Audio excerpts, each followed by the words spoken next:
So hello everybody, Reece's Reviews here, and welcome back to the next entry in my Pixar ranking series. As you can see by the title of the video, today we are talking easily what I think to be probably the most underrated film I've ever seen, which is The Good Dinosaur. Now, in terms of Disney Pixar, there are like two films that I feel are just so criminally underrated. Which is from Disney, it's the Princess and the Frog, and from this it's The Good Dinosaur. And I was like going back and forth on which one I thought was more underrated. But the thing is, like, with The Princess and the Frog, people don't downright hate it. People just think it's not as good as some others, which I still think for that reason it's underrated. But for The Good Dinosaur, a lot of people downright hate this film, and I cannot understand this. I really, really do not understand how people hate this film so much. I mean, I did a Pixar ranking with my friend Rachel a few weeks ago, and, this was number 11, but after that, I was thinking about what she said, I rewatched it, and it's gone up to number 9 now. I love this movie so much. I just think it is the most enjoyable, just sweet tale. And yeah, so let's get into it. So it was directed by Peter Sohn, composed by Michael Dana and Jeff Dana. And some of our voice cast, you had Peter Sohn was the pet collector, Arlo was Raymond Ochoa, how you say his name, Butch was Sam Elliott, Thunderclap, the main villain, was Steve Zahn, or Zane, whatever. Spot was played by Jack Bright, and Popper, or Henry, was played by Jeffrey Wright. So gets pretty good voice work. I see a lot of people talking about Arlo's voice being annoying. I just don't see it. I think it's nice. So the plot of this movie centers around this little it's a big what if question, like what if the meteor that wiped out the dinosaurs missed the Earth? And it plays on this idea, and basically it focuses around this family of apatosauruses, and more importantly, the youngest of the family, Arlo. And Arlo, he really, really is trying his hardest, but he's not strong. He's not brave, and it is really, really, really sad to see him. Because this is like the first of things that I can't understand when people say, "Oh, Arlo's character is annoying" and things like that. Like in these first few scenes here, we see that he's not lazy. He's not doing it on purpose. He wants to help, but he just can't muster the courage, and I think that's relatable. And through unprecedented circumstances, he ends up being stranded away from home, and he has to make his way back. He befriends this little human called Spot. In this movie, the humans act like dogs. And yeah, it basically kickstarts from there, and yeah, so let's get into the nitty-gritty. The positives of this film are, I think this is one thing that people can agree on, is the animation is absolutely stunning. Some shots look real, like some of the water look genuinely real, and there's like a 5 or 6 second scene where it's just a close on some leaves, and if I'm correct, I'm pretty sure that took like a month to render, which is just insane. So yeah, the animation is just beautiful. And the messaging is really good as well, because what this film does, which I find is really, really clever, is the message of it is about making your mark. But in this film, they do it literally. Like, the literal message is, this kid, or this little young dinosaur, trying to make his mark. And that is, like, in a literal sense, but also as the message as well, trying to make your mark in life. And I think that's good. And then also, Arlo runs into this group of T-Rexes, these 3 T-Rexes, one of them voiced by Sam Elliott, who is amazing. And, they basically, he tells him a story, and he's like, if you're not scared of this, then you're not alive, Don't let fear stop you from doing what you want. And I love that message.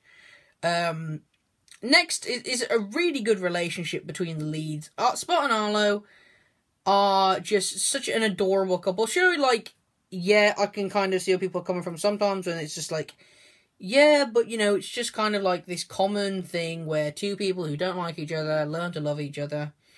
But to me, I think it's actually a little bit better than that, just because Spot doesn't hate Arlo. Spot actually likes Arlo, I'm pretty sure, and I think that's really, really cool to see the way, like, you know, from Arlo, I mean, Spot likes Arlo, but then Arlo's got to learn to love Spot. I think that's really, really cute and really adorable as a message. And it was just nice to see their relationship unfold.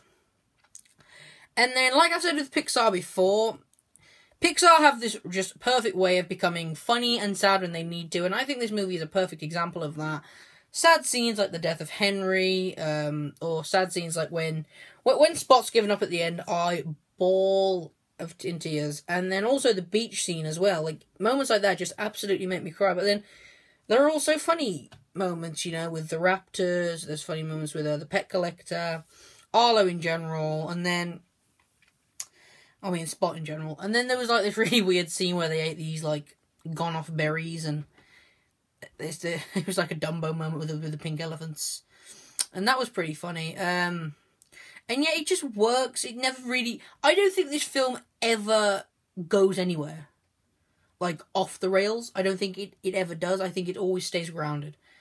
And then also, I think, honestly, this was a really good return to Pixar villains, because the pterodactyls, you know, Thunderclap, and I don't know the other two names, but there are a couple more. I think they're really, really creepy and sly, and at the end, when, like, the storm's culminating, you know, everything's getting all tensiony, and then you just see the pterodactyl's wings just stick out the storm and just go around like Jaws, like Jaws, yeah. It is really, really, like, creepy, and I love that the storm provides. They are hilarious once again. And I think they were just really, really good villains. You know, I thought they had a nice look. I think they looked evil enough. I think they posed a big enough threat. Just really good, I thought. And then finally, the T-Rexes are just such a blast. I don't understand how people can say the side characters in this movie are bad, because, like I've already talked about, the messaging of the T-Rexes is really good. You know, don't let fear control you.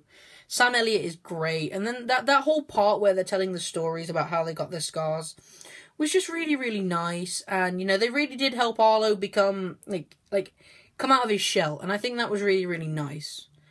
But what we're going to do now, because I don't really have anything negative to say about, like, all of the films from now on. So what I'm going to basically do is talk about... I've listed a few negatives that I see other people have, and I'm basically just going to give you my reasoning on why those negatives just don't bother me. And then, so the first one, you know, I see a lot of people say that, sure, the animation is good, but the dinosaurs just look goofy on them. Now, to me, I don't see this. You know, I don't think that they're exactly the most realistic dinosaurs ever. Like, that obviously does go to Dinosaur, you know, the 1999 Disney movie.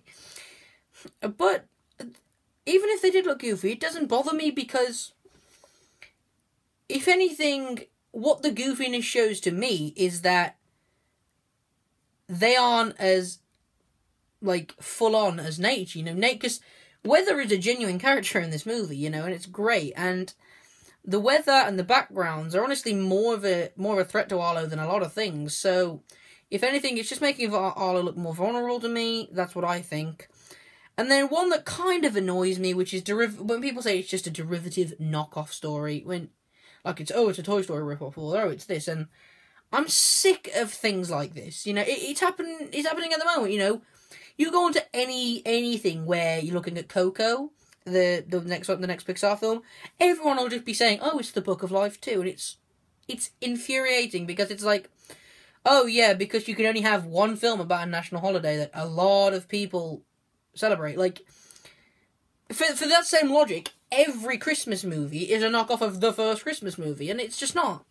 I just don't understand how people can say, oh, it's just derivative, so it's not good, because, like, originality isn't necessarily a necessary thing. If you're going to take an original story, you can do a lot with it to make it better. And I think, just because, okay, literally, you're saying this is a Toy Story ripoff just because it's got two leads that don't like each other. Oh, we haven't seen that in a lot of films. You know, it's stupid. I just don't understand it. Because yeah, you're focusing on this derivative story, or this derivative story that somehow you can see, but you're not focusing on, like, the relationship between Arlo, you know, the beautiful animation, the personal journey Arlo goes on, like, any of that. You're just not focusing on it, and I just don't understand it. I don't understand how people can just instantly watch this movie and all they can think of is the story is derivative, so it's not good. That, to me, is just a weird concept that I just can't comprehend. And then finally, a lot of people say that the side characters in this movie are really bad. You know, you've got the pet collector, and you've got the T-Rexes, and kind of the raptors, I suppose. And I don't think they are. I just can't. Like, I've already spoken about the T-Rexes. I think they're hilarious. I think they're really, really good. I think they provide comedy. I think they provide enough heartfelt moments, and they really teach Arlo a lot of things. And then the pet collector. I think the pet collector is a lot of fun too. You know, I think maybe he wasn't as necessary, but I still think he's really funny. When he's listing all his all the pets on him, and he's like, "This is Dream Crusher," and then he just cuts to the bird. He's like, "This is Debbie." Like, things like that just really make me laugh. And then the raptors, they looked a bit weird. I'll admit, they had feathers, which I've never seen on raptors before, but they were still cool. I liked them. And, yeah, just overall, I cannot comprehend the hate that this film gets. I just think it is such a charming, just heartwarming tale about a dinosaur learning to just make his mark, both figuratively and literally. So that was my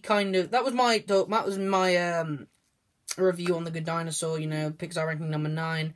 We're getting up into like the real good bits now, and it is going to be hard to talk about them and why I like them just a little bit less than other people than other ones, but yeah, just really good, pretty much masterpieces are coming out, are the ones to come. So please tell me in the comment section below what you thought of The Good Dinosaur. Did you think it was a good film, or are you one of those people that just thinks it's awful and unnecessary? I'll be happy to hear. Yeah, leave a like on the video if you liked it, because then it lets me know that you like it. It lets me know that I'm doing something worth watching, and subscribe to stay updated with my future content. Thank you very much for watching, and I will see you in the next video, and goodbye.